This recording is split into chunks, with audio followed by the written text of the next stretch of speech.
Good morning, everyone, and welcome to the On Time On Target Morning Brief. We're going to talk about investing in casino stocks today. So, as part of the reopening trade, you can think of, do I want to invest in hotels? Do I want to invest in cruise lines, airlines, movie theaters if you want, GameStop if you want to hop in with that crowd. But really, when you're looking at, what are other things that people have not been able to do that they're going to want to get out and do, and gamble is one of them. That we've taken advantage of this in the pandemic by getting in on some of the internet gaming stocks like DraftKings, GNOG, Penn Gaming. So we're going to take a look at those as well. In addition to your traditional casinos, which are your LVS Sands, your MGM Grand, Caesars Entertainment, those sort of things. And then, of course, there's an ETF out there called Blackjack, BJK, that kind of gets all of that stuff, if you will, into one. So that's what we're going to take a look at today. Also, for our question today, we're going to take a look at custodial accounts, and I'll answer some questions with those. Also, I see a couple things in the chat. I'll get to that here in a second. If you're catching us on replay, thank you so much for checking us out. Make sure you subscribe, hit the notification bell so you'll get notified when we go live every day. When I upload the replay every day. And if you want to join us live, it's $25 a month in the room. What you don't see off to the side is a Q&A window and a chat window to where we can communicate with each other, and I'll answer any questions that you have. So pretty cheap way to invest in yourself. With that, let's go ahead and get started.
All right, welcome back, everyone. Here's today's lineup card for Friday, April 9th. Make sure you have your chat window set up appropriately, as well as your Q&A window. I did just post the longs and shorts. Okay, no shorts, only longs today, into the chat window. So if you have a short out there, go ahead and identify it for me, because I did not see any on my screening this morning. Trying to post those again. There they are. Okay. And I see some Apexes in there with some comments there, largely about Boeing. We'll get to those here in a little bit, because that is kind of the storyline that's breaking, if you will, this morning. All right, our mission objective, standard disclaimer applies. This is a financial education presentation. You have to do your own due diligence before acting upon anything you hear this morning. Full disclaimer information is available at ototnow.com. All right, mission objectives for today: grow our money, protect our money, and live off our money. Part of the reopening trade, like I said in the open, is you got to get in on this somehow. As far as when we're all, the vaccine, everybody's supposed to be vaccinated by the end of this month, I think, as far as adults 16 and up, and I'm talking here in the U.S. But also, this is an international play as well. So if you get into a name like Las Vegas Sands, LVS, you're also large exposure to Macau as well. So not just Las Vegas, not just the U.S.-based casinos, but worldwide exposure too. But this is just one way to do it. I tend to like this way because it's high margin. I think I'm a big fan of Las Vegas, and I don't say it often, but I think people have really, really, really bad habits, and one of them is gambling. And it just shocks me sitting there. I like to play poker. I don't consider that gambling, because I consider it a game of skill, because the same players can win over time. Which is not, and there's no edge for the house, right? So the kind of the definition between, gambling and not gambling. But the, people sitting in front of slot machines, putting their Social Security checks into the slot machine. I mean, it's entertainment. So, but it can be very expensive entertainment if that is if it turns into a habit and addiction. And of course, you throw in free drinks, and of course now you have the entire kind of the sin universe right there to be able to take advantage of your weaknesses as a human. So, but if you aren't ethically opposed to all that and you want to make money off of that, investing in gambling stocks is the way to do that. Okay. Also, so the names down here we'll take a look at the two big names, if you will. Caesar's in there, but I consider that a third place to the top two. You have three online plays. DraftKings, we've been in. It's been a special purpose acquisition company. Been in for a long time. GNOG also. It was the old LCA, the Human Rockets owner, Fertitta, I believe, if I'm saying that correctly. That was his SPAC that took that, and that's been on fire lately. You'll see that on the chart. And then Penn Gaming, and then Blackjack is the ETF if you just want exposure to all of it. All right, we'll talk about custodial accounts. There's always confusion on what age, and the age, well, that you need one. Well, it depends. It's driven by the state. So we'll get into that. All right, our flow for today will be long, short, open, short, long. Going to do a market review around the world. I'll take a look at the headline review. Pretty flat here on a Friday as far as the futures and what's going on in the market. Obviously, the breaking news is Boeing. Yeah, they are. I see Predator's comments there. They are taking responsibility. So far, I'm looking at the stock, has not been hit tremendously. You would think that'd be a clear short today. Not really. And you say the airlines, I looked at those briefly to see if we could short those off of this 737 MAX news. Not really moving. So I think, we'll have to wait and see. But certainly they are taking this. And the other question is interest rate on the Boeing bonds. Generally, a big player like that is going to pay around that 3.5% bond. I did not look that up, but that is my guess on a AAA type firm. 3 to 3.5%. Generally, it's not enough to really get into. If I'm investing in corporate bonds, I'm looking a little lower down on the ladder, like the BBB area, where you can get that 4.5-5% is what I'm looking for. All right, contingencies and academic resources are standard. Let's go over to TD Ameritrade and take a look at this market. And S&P 500, again, all these little green plays, stair stepping higher. Now, what do I always say? You take the stairs higher and the elevator down. So we are kind of due. What you don't see here is, these big red, let's look at this stair step up. This is almost a month. And then when it ends, not necessarily end, but takes a breather, if you will, you get one of these big down days. So we could have a 2% down day. I'm not saying that's today, but I'm saying that is building, right? When you get a March higher like this, you do tend to get a reset and some digestion at some point. So when you look at this chart, you see the multiple green days in a row. This is almost the most we've had in the past 9 years, or excuse me, 9 months, not years, 9 months, 8 up days in a row. So definitely could be taking a breather. Don't be shocked if we have that. That would be very normal. When you focus in a little bit on the 5-day, that was Eli Lilly. I'm taking a look at Eli Lilly for a long-term investment. But that's that's straight up chart, basically. We don't want that one. Let's go to the 5-day. There's the 5-day kind of run up, and it's really consolidating here, a little, creeping higher, if you will. And you can see here's where the S&P or the futures last night after the market closed had a lot of positivity, and then opened with some negativity. So kind of basically evenish this morning. And here's our setup for the day trading, which we'll be back to in just a minute. All right, let's go over the headlines real quick and take a look at the futures. All right, you see the Dow is in the green, the S&P and NASDAQ are in the red. NASDAQ 0.6%. I mean, that's significant that in the red there. All right, Japan is up. China and Hong Kong are down about 1%. There's our numbers from yesterday. Europe is basically mixed and not moving a whole lot. Not much movement in the 10-year, slightly higher, no big deal. Oil not really moving. Gold and silver selling off a little bit. Again, if you want to hedge against inflation or the market crashing, you can pick up some of this. I tend to like gold better here, and I rarely say that than silver, but something to consider. And then Bitcoin 58.5. So just I do think we see 60 within the next week. Okay, let's come back to the U.S. There's your Boeing comments you saw or you heard, depending on how you're consuming this morning on CNBC. 737 MAX was this huge problem child last year, but if you really look at the Boeing stock, I mean, it wasn't affected. It like completely laughed it off, right? So I've even trimmed some Boeing positions lately just because it's run up so much. So if you had six figures of Boeing, I tended to bring that back, like 400 shares coming back to 300, just to reduce exposure there a little bit. Okay, let's see what else we have.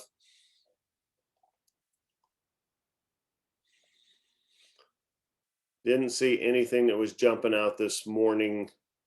I thought this was interesting. Generally, Jeremy Siegel, most people are familiar with him as far as, saying the stock could go up 30% more before the boom ends. Well, that's kind of an acknowledgement of the opening trade, like we're talking about today with the casino stocks. People use the analogy, the people are like rats in the cage. So it's the, boom, get out there and, in another 30%, I could see us screaming higher this summer before the tax stuff starts to hit. So I'm still long, still kind of risk on. Obviously, you probably have a bond component if you're over 50 there, but not a huge bond component, but we shall see. The cruise lines did get some upgrades this morning. Didn't hear anything about the casino stocks, but it was too late to switch to the cruise lines. And I like the casino stocks a little better. So let's check those out. Yeah, I don't know. Maybe, with the Masters going on, it could pull away some of the traders, but I don't know if that correlates. That'd be an interesting study, actually. Okay, here's LVS Sands. What I want to show you, they did cut their dividend. LVS used to carry a big dividend, so a lot of the casino names cut it, and you'll see that on the charts that I'll show you here in a second. But again, has it run up? Yes, but not tremendously, right? Even from 45 at the low all the way up to, say 65. That's a 40% if that's rough math, but they haven't doubled or tripled, coming out of this thing. So when you look at the numbers, still some people short. It is creeping up. Back to profitability. They expect the next quarter to be, that's your forward PE, back to profitable. So not too bad there. When you look at MGM, again, another what I call big box casino, they have a small dividend in play, and they're returning to profitability as well. So it's kind of the, get in on these while they're hot. This one's moved up a little bit higher. And then, of course, with the House of Pain, DraftKings, we've made a lot of money in DraftKings, but it's also sold off lately. So that's why you trim these positions. I've trimmed DraftKings a couple times, but it ran up here, we sold some, comes all the way back in, runs up again, and same sort of thing with Golden Nugget Online Gaming coming online. That's where I think some of the money is being poached away from there. The ads are starting to kill me on FinViz. I suppose I may have to pay somebody someday, but they aren't profitable yet. They're focused on growth, and they're, but I think that's your best play of them all, if you will. To going over here to Schwab Street Smart Edge, here's your LVS. Here's where you can see they're not paying that's SOGO up there, LVS. There you go. So they cut their dividend. You see the D in the chart, and then it's gone away. So creeping higher. And then here's your MGM paying dividends the whole time. There's your DraftKings, Golden Nugget Online Gaming, only been trading since January. And then you have your PIN, and then Blackjack are also raging higher. Okay, let's go over to I don't know. We'd have to back that out, but I don't have time yet to take a look at where LVS was. It wasn't tremendously higher. All right, here's what we have we have three longs this morning. LEVI increased their dividend. Get this set up, and I'll just talk about it in the open. Fubo and Sogu. Good morning, everyone. Welcome to the On Time On Target play of the day. We are 5 seconds from the market open on Friday. There we go. We have three longs to look at. Nothing on the short side. Put it in the chat if you see something. Yeah, there you go, $72. So now it's at 62, so not quite recovered. On the left there, we were talking about LVS in a previous conversation. So you have the SPY over here on the left, which is about even. We have Levi, which is increased its dividend. We'd want to see that come in a little bit. It's gapping up, obviously, 7%. We have Fubo TV, which is, again, online streamer. There was no headline with this, but there's a ton of volume you can see. 400,000 in the first minute or so. And then a little lighter traded Chinese firm called Sogu was bought out or agreed to be purchased by Tencent Holdings. So that's gapping up as well. Does not appear that it's open yet, though, because it has not jumped. Oh, there it is. It is open. It's just not moving. 100,000. There we go. Some volumes coming into the name. So again, I do like Levi here. It's already moved up 7%, so I don't know if it's got a tremendous amount of range and higher. Fubo, though, sold off here. This is profit taking. So it set the low of the day at 21.80. That really puts us at 22 at the entry point. Boy, there's a lot of volume in here.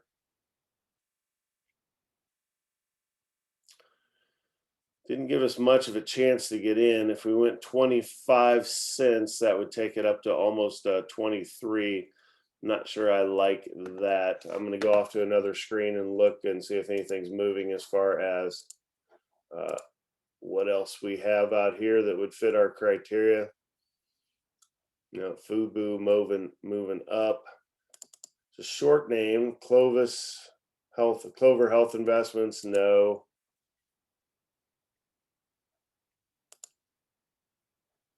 Man, nothing really moving this morning. Levi Strauss, yep. Turquoise Hill Resources, TRQ. We'll kill off this Sogo. It's not moving. TRQ. See if there's a headline with TRQ. Turquoise Hill Resources. Funding deal with Rio. Signs an agreement. That's all we've got on that going higher. And again, not much volume there. All right, this Fubo, it's going from 21.8 to 22. That's a 50-cent move. All right, new low of the day, we'd have to go to 21.75. So to go back higher, we'll take this at 22 going long. So 22 going long with the 25-cent stop. If it busts a new low, we're not going to take this. But again, 22 if it goes back higher, and it did bust a new low. So we're not going to take Fubo TV. A lot of people probably trying to trade this and keeping having to getting busted out of it. So don't see a trade there. Then we look at one more thing over here in the NASDAQ, see what's moving this morning.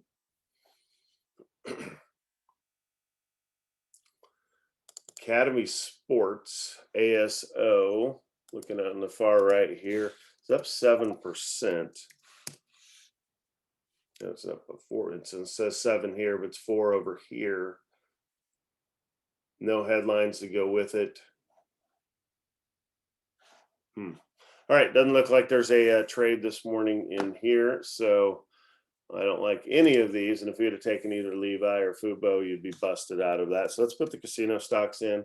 There's LVS, it's down a little bit. There's MG, and let's put DraftKings in here. And then lastly, Boeing, seeing if Boeing's getting hit. So Boeing's selling off a little bit. There's really not enough to trade that headline, though, if you will. And it's just too strong with the exposure to both commercial aviation as well as the defense contract. So not much going on there. All right, let's go take a look about what else is going on in the book this morning. A couple of psychedelic names. If you're new to this chart, got one new name that popped in here. Let's see. Don't need the longs or shorts, so I don't need to publish that, but welcome. We'd already done, there was no trade today, but we're going to take a look along, switching back to long-term investing. A couple of psychedelics. GAA is the international fund that I use for several of folks that I work with out there for international exposure. Revive Therapeutics, also a psychedelic. Moderna, obviously you're familiar with them from the vaccine. They're up. Sony up. BioNTech up. Palantir up. GBTC, again, coaching on that. I've been saying it's a buy below 50, so it's right at that 50 again, and I do think that's going higher. Raytheon got an upgrade this morning. We talked about Raytheon and how it's been trying to come back. It's certainly undervalued. Every time I buy it, it just kind of sits there though. So lucking up a little bit this morning, nothing of note. All right, so lots of names that are a little bit in the green. Let's see what's going on the red side. That's a call for Apple, so Apple must be down a little bit. It's had there's Apple down here, off of 0.5% or so. That's not a really big deal either way. It's had a nice move up in the past few days. Same with some of the Chinese stocks like Alibaba. It's been nice the past few days, but selling off today a little bit. K-Web tends to travel right with Baba. It's one of the top holdings. Marijuana has not really bounced after New York legalized it. I thought for sure you would see a bigger move higher. So let's take this out to a 6-month chart. So it kind of had that, let's put the election was back here in this time frame. You see kind of the spike here after the election, and then a 3-month basically run up all the way to 36. And then I don't remember the event that caused the big sell-off there. But legalized in Canada, 2 years ago now, legalized in Mexico now, and 17 or 18 states, including New York, has the legalized now. So you would think that'd be a move higher. So I think MJ is attractive here for buying that up. Yeah, it could have been. Or you're saying it is their Predator. This was back in that spike. Gosh, it doesn't seem like Diamond Hands and all that was 2 months ago, but I guess it could have been. So maybe caught in play with all of that. All right, let's go and take a look at about custodial accounts. So if you have kids out there, or if you are below 18 or 21, get moved over here. There you go. All right, we're looking at Investopedia for custodial accounts. So the rules are different depending on state. So that's what you see right here, 18 or 21. Texas is 21, meaning if you open an account for a minor, say you have a child or you are a minor and you want an account, you have to have an adult open an account for you. So it's on their Social Security first, and then Social Security number first for tax purposes, and then yours. If you have a custodial account, that does figure into your taxes. So if it's a taxable account for your child, then it's one of the forms you need to upload when you upload your TurboTax, because you have to figure out the kitty tax considerations, which we aren't going to go here. But that is one thing that stopped me. If you know a little history of Steve, if you will.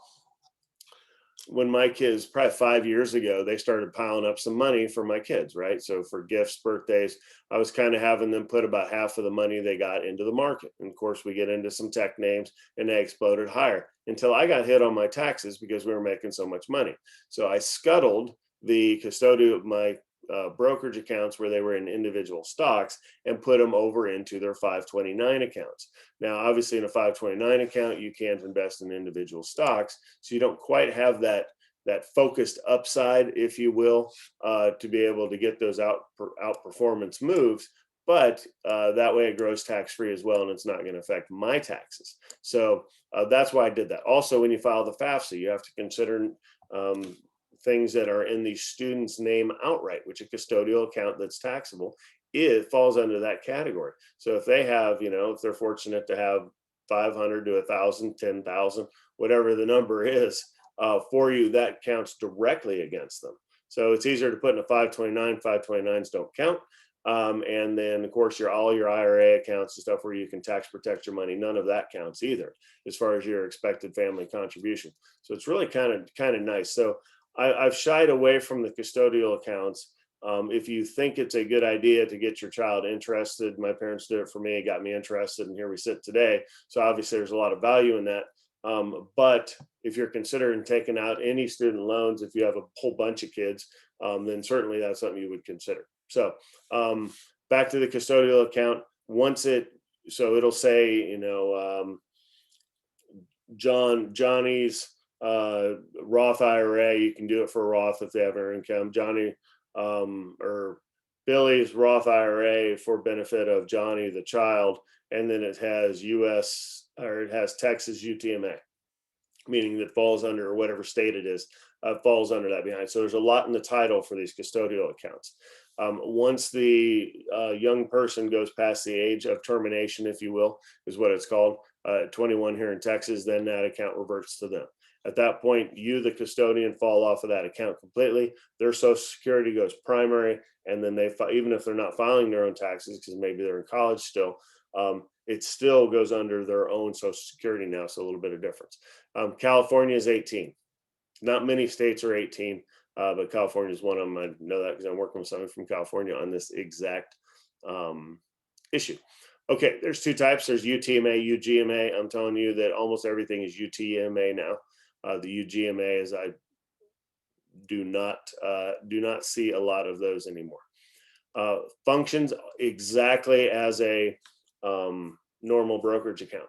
If you want your child in there at age 6 trading, they can be, right? So it's up to you, you the adult, managing their login, and if you give them login privileges and say trade away, they're good to go, and they can legally make and lose money willy-nilly, So part of that again can be learning, which is going to be fantastic if they start building habit patterns, but you don't really want them to hop in and then become a junkie, right, of the GameStop movement, that sort of thing.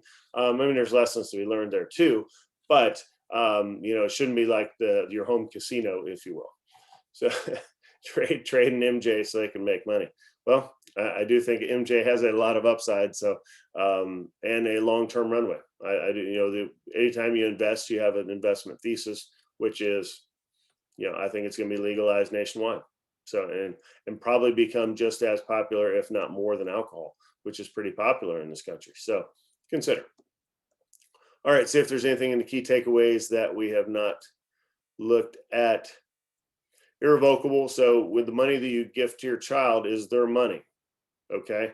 So technically what's kind of weird is when you, and I had to deal with this with the 529s, is you, the adult, own the 529. This is the kids' money. So if you gift the kids money for their brokerage accounts, which we did, and that builds up, they're actually gifting, my kids were actually gifting that money back to me when I transferred in their 529s. So gifting it back to me, which obviously they're limited to $15,000 a year gift tax, to me to put into their 529 accounts where they are the beneficiaries.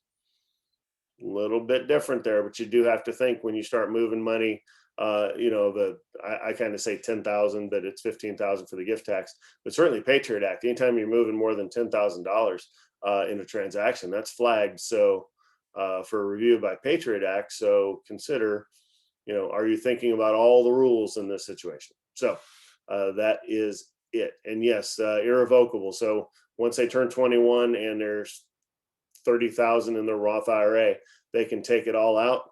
Obviously the contributions are penalty free if the account's been open for 5 years, but they can pay the penalty on anything else and then go blow it on whatever they want to spend money on. So you have no control at that point. All right, tax advantages follow, and then disadvantages.